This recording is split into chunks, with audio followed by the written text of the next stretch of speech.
The coronavirus, plague, pestilence. What does the Bible say about it? Coronavirus is now sweeping across the globe with the ferocity of a tsunami. We've watched it devastate Wuhan, Italy, Spain.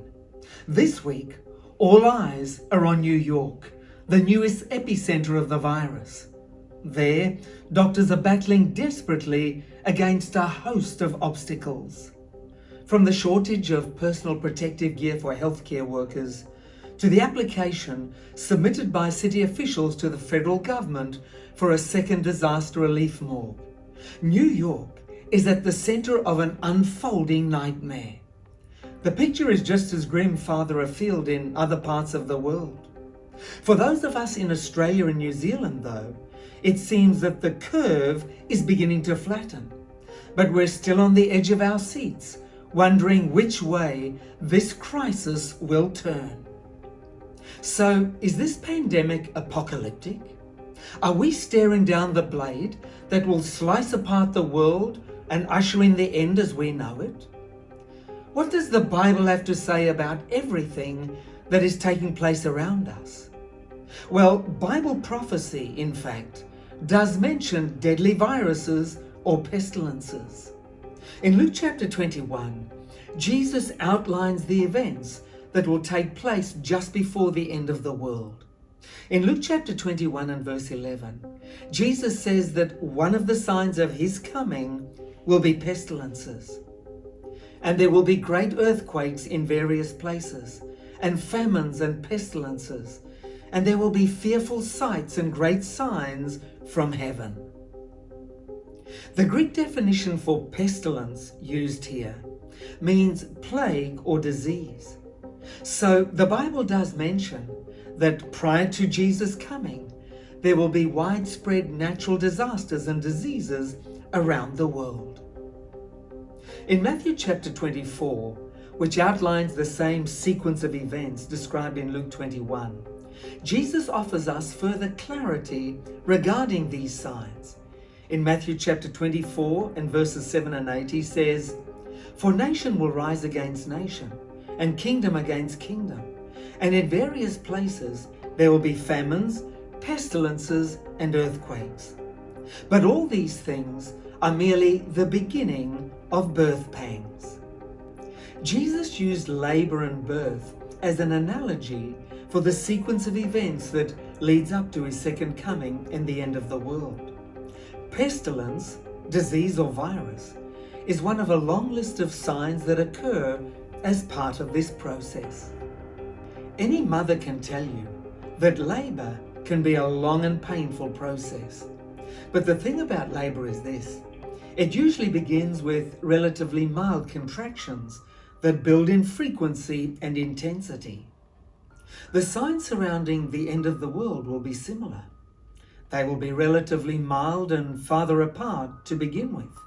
But as the end draws nearer and nearer, they will be more intense and closer together. If you look at history, you'll notice that many of the signs Jesus mentions are actually becoming progressively more intense and closer together. And that's true of viruses. In recent times, we've seen Ebola, SARS, MERS, and now COVID-19. The main point of what Jesus is saying in Luke chapter 21 and Matthew 24 is to watch for the prophetic signs to increase in frequency. This increase will signal the soon return of Jesus, which means that while we don't exactly know when Jesus will come, we can be sure that his coming is near. Now, while COVID-19 might not signal the end of the world as we know it, it might be a signal for us to sit up and take notice and to prepare for Jesus' soon coming. But regardless of the severity and intensity of the crisis before us, Jesus tells us not to panic. In John chapter 16 and verse 33, he tells us, "These things I have spoken to you, that in me you may have peace. In the world you will have tribulation, but be of good cheer, I have overcome the world." In John chapter 14 and verse 27, Jesus reminds us not to be troubled or afraid, because he is with us no matter what the situation or circumstances. He says, "Peace I leave with you, my peace I give to you. Not as the world gives do I give to you. Let not your heart be troubled, neither let it be afraid."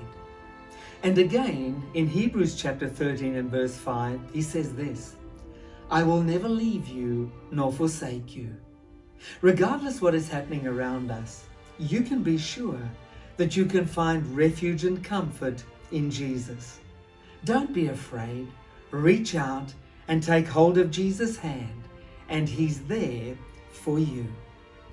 Building on the analogy Jesus used about labor and birth, it's important to realize that as a mother's contractions get more painful and frequent, the most important thing for her to do is to keep calm. Keep calm and focus on what lies at the end of the painful and difficult ordeal she is going through. The joy of seeing her baby face to face. And as we face crises of increasing intensity and frequency, we should remember the same thing. Keep calm and look up. The joy of seeing Jesus face to face will far outweigh any ordeal we might have to face here and now. So hold on to Jesus and pray. Look to him for peace and trust that he will carry you through whatever lies ahead. If you would like to know what the future holds for you and your family and where the world is going, then I'd like to invite you to find the answers to your questions from a source you can trust, the Bible itself. And a very good place to start is one of our new online Bible courses on the Incredible Journey website, or feel free to phone us. Here's the information you need.